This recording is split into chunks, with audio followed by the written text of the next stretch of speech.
মানে গাইজ যোৱাকালি এখন বাৰ্থডে আছিল 6:30 আৰু 6:30 বজাত এটা মজা লগা হৈছে মই য'তে যাওঁ সূৰ্যটো তাকে যায় only 100% dedicated cycle road in Assam আপোনালোকে চাব হাই গুড মৰ্ণিং গাইজ আৰু ৰাতিপুৱা উঠি আহি গ'লো যে মই চিধাই ফুৰবা মানে গাইজ যোৱাকালি এখন বাৰ্থডে আছিল আৰু বাৰ্থডেখন মানে খাই হোৱাতে বহুতে বেছি ৰাতি হৈ গৈছিল আৰু সেইকাৰণে মই ভাবিছিলোঁ ৰাতিপুৱা সোনকালে উঠি পেলাই কি ফুৰিব যাম কিন্তু মানে কি ৰাতি বাৰ্থডে খাব আহি পোৱাতে মানে দেৰি হৈ গ'ল মানে ধৰক 12টা মানে বাজিছিল তো শুৱাতে ৰাতি 1টা বাজিছে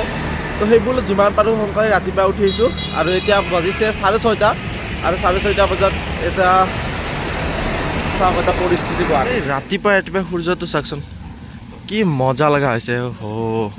কি ধুনীয়া ৰঙা হৈছে মানে বহুত দিনৰ পিছত এনেকুৱা ৰঙা সূৰ্য দেখা পাইছোঁ মজা লাগিছে আপোনালোকক এটা বস্তু দেখাব লগা আছে চাওকচোন এই নদীটোৰ অৱস্থা চাওকচোন আপোনালোকে কালাৰ দেখিছেনে কালাৰ কেনেকুৱা হৈ গৈছে মানে এইটো কি কালাৰ বুলি ক'ম আৰু এইটো হৈছে চাওক এইটো চাইড নালা মানে এইটো চাইডৰ পৰা এনেকৈ পানীটো আহিছে তলৰ পৰাই আৰু এইটো চাওক পূৰা ক'লা পানী আৰু ইয়াতে মিহলি হৈ গৈছে এই কি ক'ম আৰু চব জানে ইয়াতে গুৱাহাটীততো যিমানে সকলোৱে জাবৰ জোঁথৰ আছে আনি পেলাই তো তাতে পেলাব নদীটোতে পেলায় আৰু সেইকাৰণে যায় লাষ্টত ৰাস্তাবিলাকত পানী হয় কাৰণ অলৰেডি এইবিলাক নদীবিলাক যিমান গাঁত আছিল বস্তু পেলাই গাঁতবিলাক মৰি গৈছে আগতে বহুত দ আছিল কাৰণে বহুত পানী কালে গুচি গৈছিল ৰখা নাছিল এতিয়া পানী যিহেতু ফ্ল'টো ৰখি যায় তো ৰাস্তা কালি পানী উঠি আহে সেইকাৰণে একজাক বৰষুণ দিলে চিধাই বানপানী guys just look at this road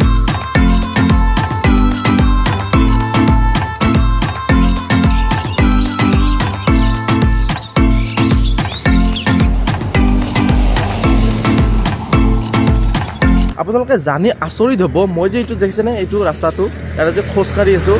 এইটো অসমৰ একমাত্ৰ চাইকেল পথ বিশ্বাস কৰিব নেকি নাজানো this is the only 100% dedicated cycle road in Assam আপোনালোকে চাব পাৰে এইটো PWD লগো লগোৱা আছে এইটো গুৱাহাটীত নহয় অল আছামৰ ভিতৰত অনলি চাইকেল ৰোড গম পাইছেনে সৰু সুৰা কথা নহয় মানে চাইকেল ৰোড গুৱাহাটীত বহুত বনাইছে মানে বহুত বনাইছে কিন্তু আপোনালোকে দেখিছে চাগে 100 মিটাৰ 150 মিটাৰ তাতে আৰু কোনে চাইকেল চলাব পাৰে কিন্তু এইটো এনা এটা ৰোড 1.5 কিলোমিটাৰ আপোনালোকৰ আমাৰ বুধবৰীয়া বজাৰৰ পৰাই সেইটো চাইডে দক্ষিণ গাঁৱলৈকে গৈছে আৰু এইটো 100% ডেডিকেটেড টু দি চাইকেলৰ কাৰণে আপোনালোকে চাব পাৰে ইয়াতে ট্ৰেক বনোৱা আছে হালাকি এইটো বেলেগ কথা মানুহে ইয়াতে বেছি চাইকেল চলাব নাহে আমি ইয়াতে সদায় খোজকাঢ়িব আহোঁ আৰু দৌৰিব আহোঁ সেইটোৱে কথা কিন্তু এইটো ৰোডটো মেইন পাৰ্পাছে আছিলে চাইকেল ট্ৰেকিঙৰ কাৰণে গাইজ ফুৰি আহি পেলাই এইমাত্ৰ ফুৰি আচ্ছাত দিলোঁ আৰু এতিয়া অলপ পঢ়োঁ দিয়ক মানে পৰীক্ষা আহি আছে ন পঢ়িলে কথাটো বেয়া পাওঁ পঢ়ি উঠি লগ পাম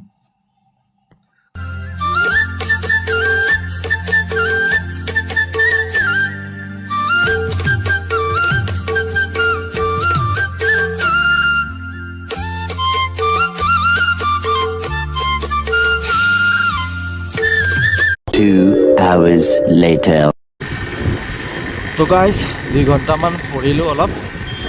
এতিয়া অলপ মানে ওলাই আহিছোঁ ৰ'ব মানে কিমান থাকব এই ঘৰত মানে পঢ়ি মানে যেতিয়া পঢ়ি থাকোঁ না তেতিয়া আৰু পঢ়ি থাকিবই মন যায় আৰু যেতিয়া মোটামুটি ধৰক 2 ঘণ্টামান পঢ়া হ'ল তাৰপিছত আৰু মন নাযোৱা হৈ যায় মানে প্ৰথম জজটো আহে তাৰপিছত নাই তো একবাৰ ওলাই আহিছোঁ ৰ'ব মানে লখৰাত দেখি 12টামান বাজিল মানে কিবা খাৱাই লৈ যাওঁ আৰু মই হৈছোঁ মানে চিংৰা পাগল চিংৰা নহ'লে মোৰ মানে দিনটো নহয় দিয়ক জিন্দগী কা মজা তো চিংৰা মে হে মেৰে লিয়ে তো সেইকাৰণে ওলাই আহিছোঁ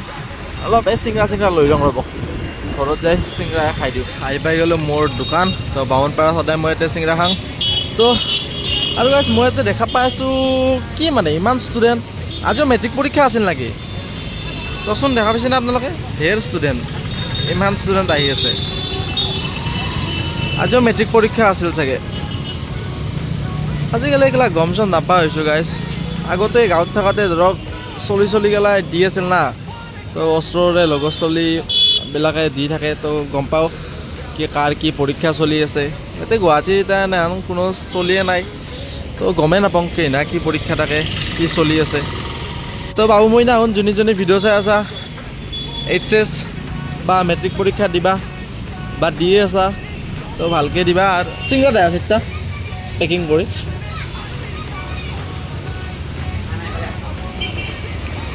কি এক্সাম আছিল নেকি তোমাৰো কি আছিল আজি